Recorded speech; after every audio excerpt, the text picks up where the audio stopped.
All right, Hunter heads, we're finally back with part 2 of Hunter Live on Tour at CU Boulder in 1977. Let's get to it.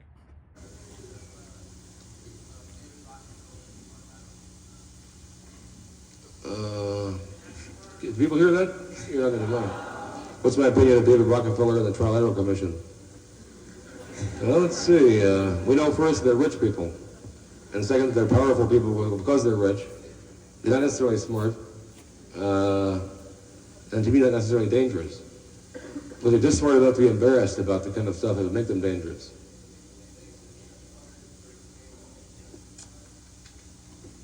No. You? Well, what's that mean to you? You could be right. I don't think so.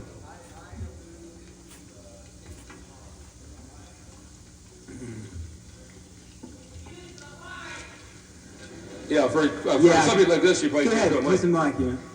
Hunter? It's too complicated.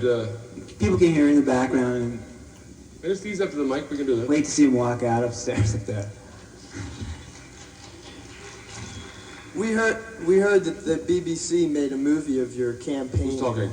For sheriff. From Where? above. Up above it. Up above. In the middle. It's We heard that the BBC made a film of your campaign for sheriff. Where do we go and see that movie? When can you see it? Yeah. When do you want When's it to? coming out? I don't carry it with me, but I thought We were almost doing saw that Yeah, you with, got- you get a hall and whatever, we'll work out something. You can see it whenever you want. I'm not sure I'm entitled to sell it, but or rent it. You can see it free. Getting back, the Trilateral Commission, being the commission of West Germany, Japan. Let me just explain to everybody out here that I can't tell. All the sun comes up Yeah, to be in the same place. So I have to. Who's talking now? I am.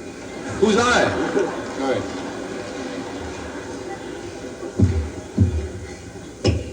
Like with Zbigniew Brzezinski giving sort of acceptance to Rockefeller, that said, Carter's a good man. Why don't we make him president?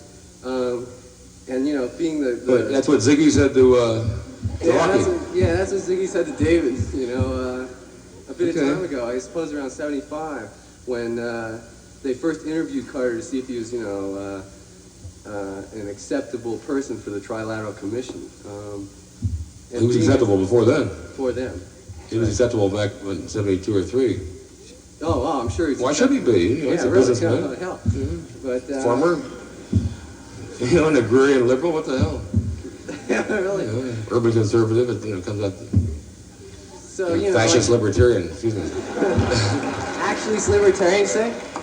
Did you say actually he's libertarian? Well, I was just trying out phrases. Yeah. I don't get a chance to use the microphones that often and hear what it sounds like in a hall like this. Boobs, doesn't it? I kind of like fascist libertarian. It's like Hamilton Jordan calling Arab sand niggers. There's a certain ring to it. It stops you. You have to think, who said that? Oh, that's Hamilton Jordan. Yes. Like, do you ever consider what that sort of signifies, and do you have an opinion on that? Why Hamilton Jordan refers to Arab descent? Which one? No. I have opinions on that. I think it's dumb and dangerous. No, more in the line of the Trilateral Commission being West Germany, Japan, and America, and they're just trying to maintain capitalism. It's like the Boulder Society. It's one of these boogeymen, like the communists, in a sense, say in South America or among low-level American diplomats or soldiers, who actually attribute massive and unnatural strength to the enemy in order to justify their own existence. Right. Oh, sure. I'm not worried about the Trilateral Commission. Those bastards can barely keep their banks afloat, much less having to. And you can really be sure that with all the presidential candidates last time, I'm certain that Carter was not the choice of the almost pure establishment kind of people who are on and run the Trilateral Commission. Only because they didn't know him. Well, they had their, they had all their own people. including the incumbent president. Yeah. You know, a dingbat Republican with no brains at all. Just Yeah. You know, pick by person do anything. Pick by Nixon. Like a fat Eisenhower. So I don't think it was in the interest of David Rockefeller and those people to risk electing Carter when they had their choice, if they were smart enough to get him elected, of almost any of their own people. You really don't. I mean, hell, the Trilateral Commission has a... Why are you scared of these people? It's like water rats, you know, or field rats. No, hell... You could be right, but I've gone through a lot of paranoia, Yeah. and I'm still paranoid about some things, but that's not one of them. Yeah. You know, the more you see those people and actually have to confront them on their own turf, I think maybe you like them more, perhaps, but you respect them less, or you worry about them less. Yeah.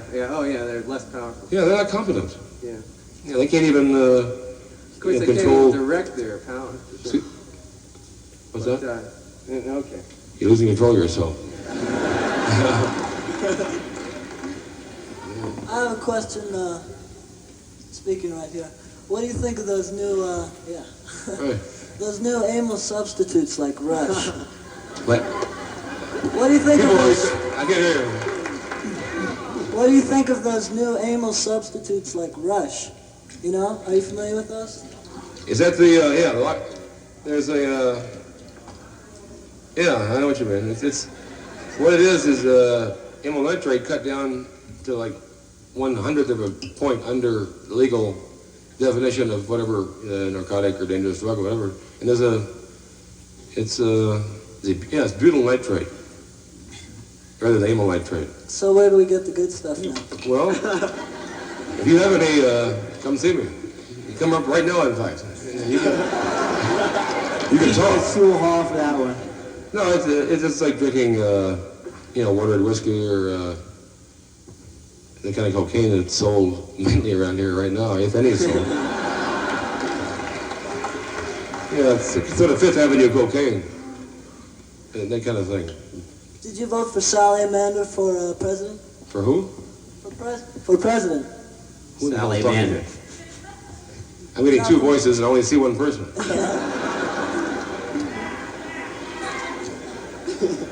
I thought you were familiar with this character in the Aspen Times. That lizard. Yeah. Yeah, I endorsed him for mayor of Aspen, but not for president. Right. I didn't endorse Carter either, goddammit. That was John Winter who did that. All I said about Carter was that he was about to prove that Adlai Stevenson was right when he said that people, in a democracy, people get the kind of government they deserve. And I think the only person who really understood that and didn't like the article and didn't think it was at all funny was Carter. Yeah, Hamilton Jordan. He didn't like Hamilton. The first time I met Hamilton, I set him on fire. They had a party last night in the White House for early supporters of Carter. I wasn't invited. Yeah, Jan Winter and I spent last night deep in grief of not being invited to the early supporters of Carter party. They had about 500 people, but I'm not sure who they were. Who admits to it? No. Question over here. What do you think of Eldridge Cleaver's recent Jesus Freakum? After Have you ever after met running him? out to the garden with Colson, I'm a little bit rattled because I have. Did you meet him with Coulson, or was? No, but to me it's the same gig. I think. I mean, I have a very serious. Have you ever met the man, and what do you think of? Prison Phil, that's Colson's trip. I believe that if I were Edward Eldridge Cleaver and we're looking at 7 or 8 years in Soledad, I'd damn well endorse anything rather than go, and that's your own kind of private hell that I'm sure they attach. This is Tex Colson's prison fellowship thing, and I believe he's serious. And there is a box number on it if you want to describe. It's prison fellowships. Anyone want to write this box number down? Well, bunch of cynics. A man can change. But boy, for Tex Colson to change, and I don't know Eldridge, but I know what kind of perverse swine federal cops can be. And can you imagine having to live with somebody who says you can stay free as long as you endorse Jesus and never admit it to anybody? Not even your breath. The first time you even hint that you're kidding, it's right into fucking element with you, zipped into Folsom. That to me is as close to hell as you get on earth. That's what I'd do if I were a cop. Just to make him repent publicly, and the first time, as a condition of the parole, which none of us will ever hear about, that if he ever laughs, if he ever doesn't do it with a straight face, it's right into prison. No. We have a question up in the That's balcony. that's an ugly kind of punishment. We have a question up in the balcony. Yes, I was wondering if you could tell us Balcony's about, big, man. Where they are. Stand up or something, right? Okay. Could you tell us about your latest bout with venereal disease? No.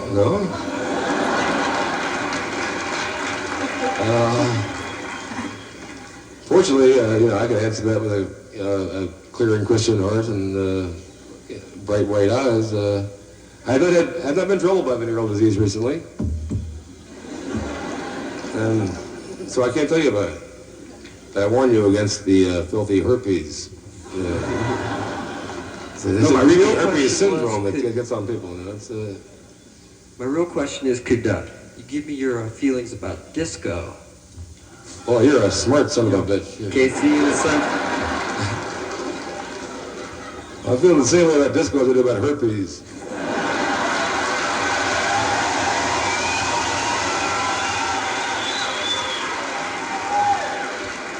All right, what do you got next? Over here. No, it's your turn again. I want to see you walk on that one. I'm up here in the balcony and I can't hear shit. Never mind, man. Let's go down here. All right. I have a question. You keep mentioning cocaine. Who's over here? We call it. All right, you're next. Yes. You keep mentioning cocaine, but I read an article you had where you kind of call it a watered-down drug for the masses. Oh, that's a treacherous and useless drug. What did you say again? Because I'm serious.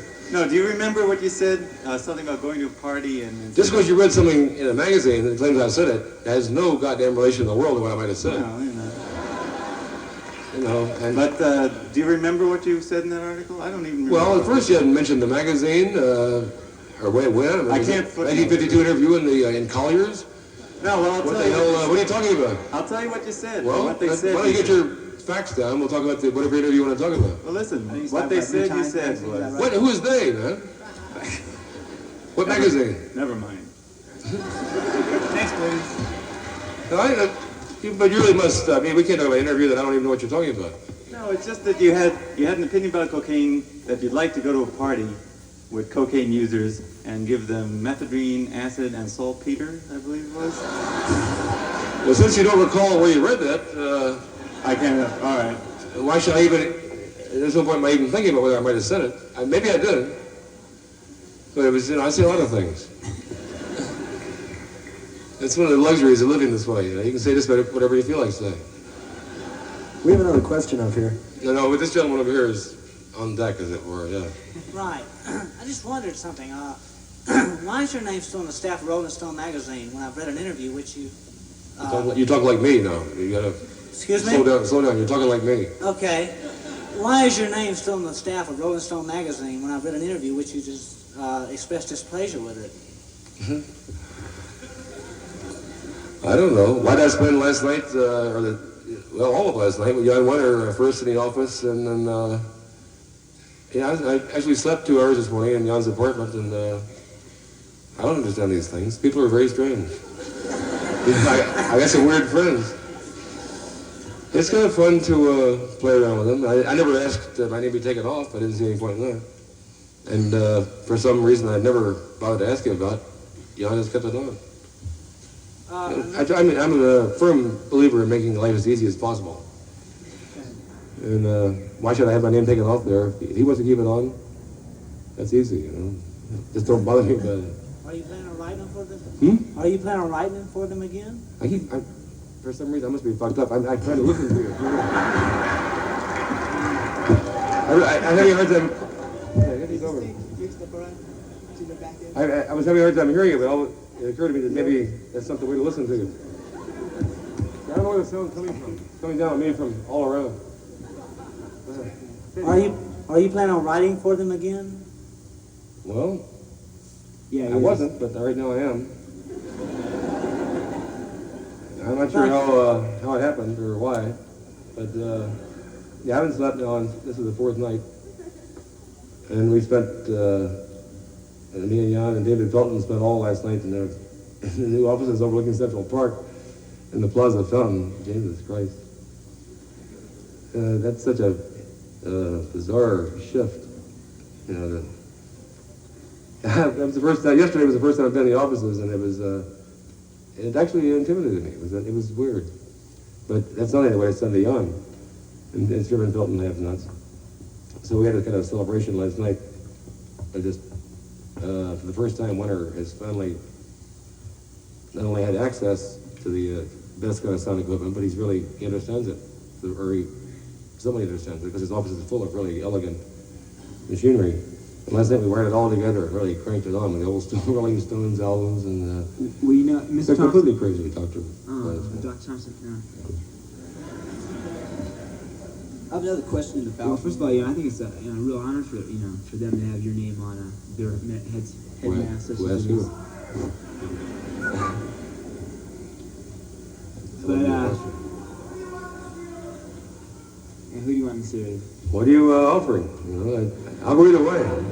Last night I had the Yankees in 5 runs, which I thought, shit, nobody can beat a bet like that. And Well, wouldn't you want the better city to be be the winners in the World Series, like Los Angeles? having a favorite in baseball team is like having a favorite oil company. It's,